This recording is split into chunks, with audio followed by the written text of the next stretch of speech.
Hello, this is Glenn. This is another Gene story. It's a little bit different. I call it the Snowstorm. I had went on the road with Gene more than once, and I can't really recall whether this was a second time or a third time, but I know I had been on the road with him more than once. And this particular time, the Lord had made an adjustment in my spirit, and things were better for me in the Lord, and still is to this day, thank the Lord. But anyway, this one is a little bit different because I had went on the road with him, and if I'm not mistaken, I had received an airline ticket. You know how you used to go to the counter and pick it up? And so I flew out and changed planes, if I'm not mistaken, Chicago, and went on to Iowa. And if I remember correctly, had to change, might have changed again. I called it a boat plane. It had a little propeller, rough ride, to say the least. And anyway, I think it was down to Muscatine or something like that. Could be wrong there. But a guy that was on the road with Gene picked me up in a van, and we were supposed to meet Gene in Wyoming. And I think outside of Casper, off of the interstate. You did stuff like that back then. There were no cell phones or anything, so I can't remember the guy's name. I wish I could. I do remember that he could sing very well. I mean, I'm talking like Pavarotti, George Beverly Shea. I mean, the guy was that good. And anyway, he picked me up at the airport. And we both get in this van. I'm from South Carolina, you understand. The biggest snowstorms I'd ever seen was nothing compared to what I was about to be in. So he picks me up and nice guy and everything out, as far as I know. And we take off. So I'm going on the road with Gene again. So you're under that mantle, he said.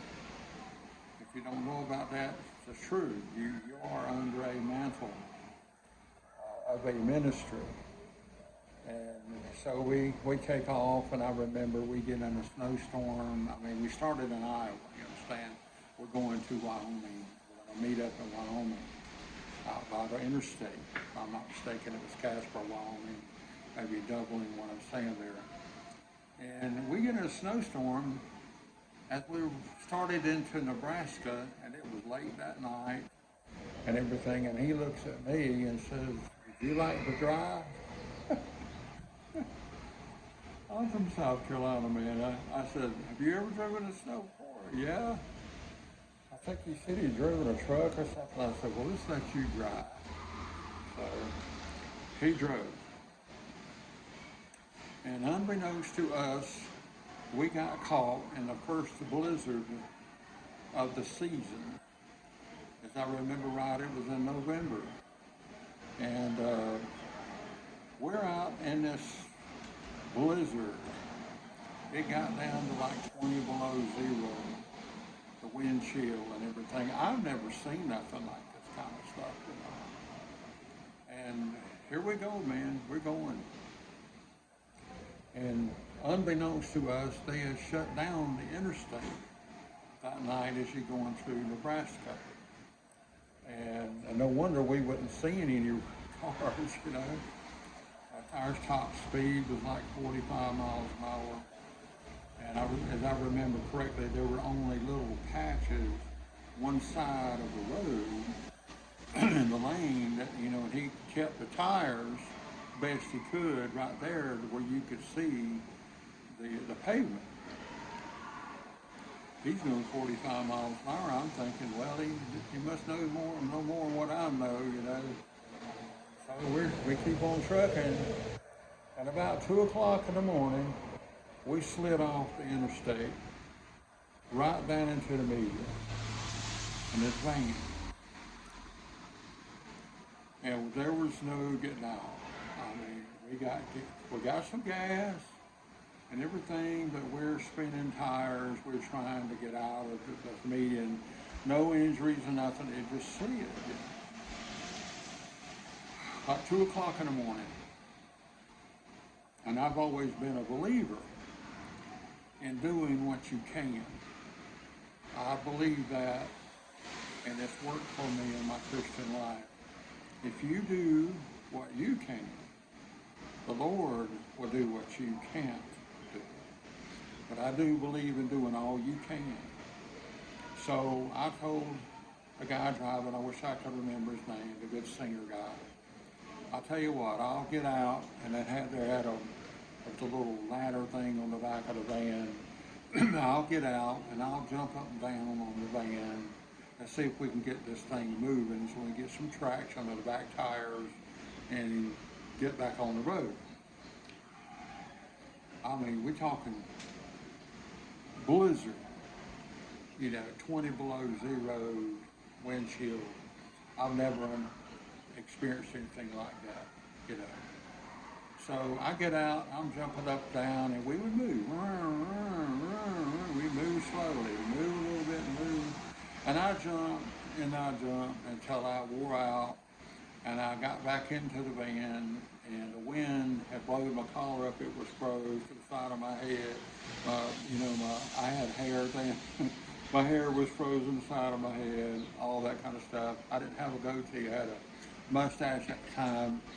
And all of that was froze, So, and I would get back in and thaw out and rest up and go back out and jump again, come back in, rest up, go back, and repeat until I could do it no more. I was much younger then, my 20s, I guess so, yeah. And I was gone. I'd done all I could. Sometimes you have to do all you can. And so, like I said, we were under the mantle of Gene's ministry because, like I said earlier. And I've done all I can. We look at the gas gauge. We think, oh Lord, how's this going to turn out? If we run out of gas, it could be life-threatening, that kind of situation. We didn't know they had closed down the interstate.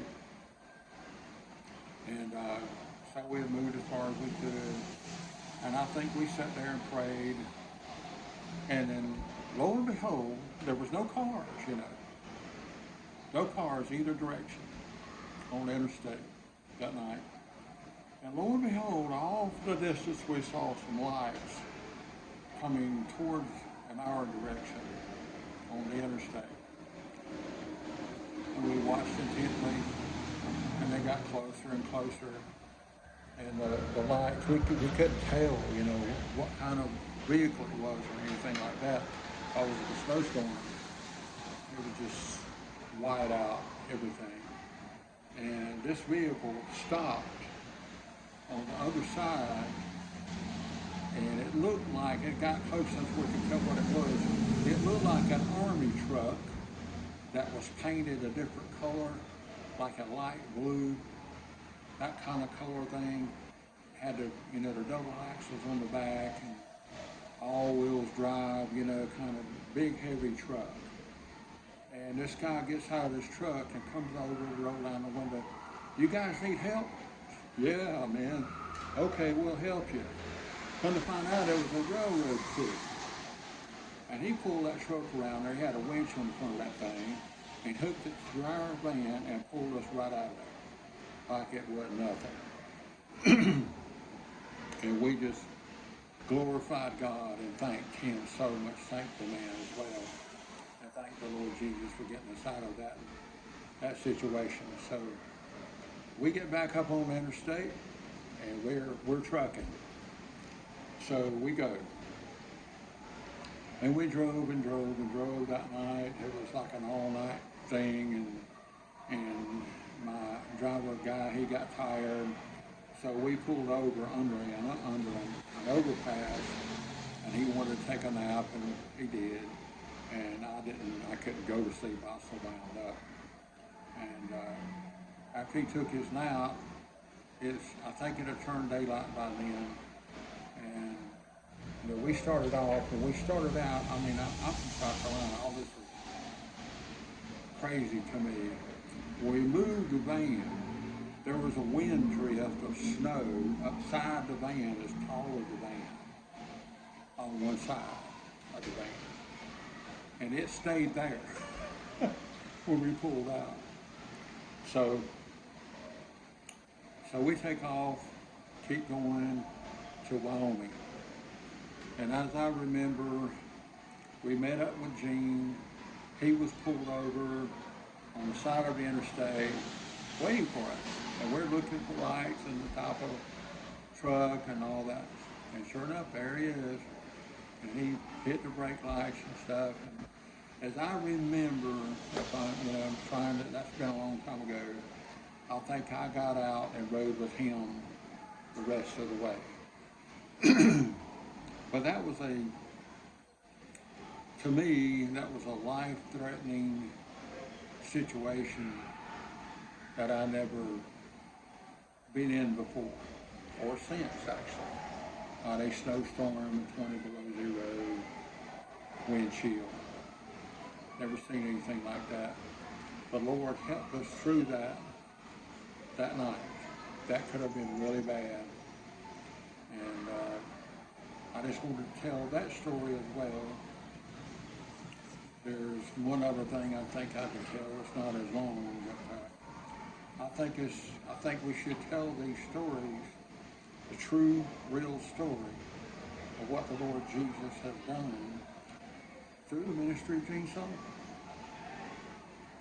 You know?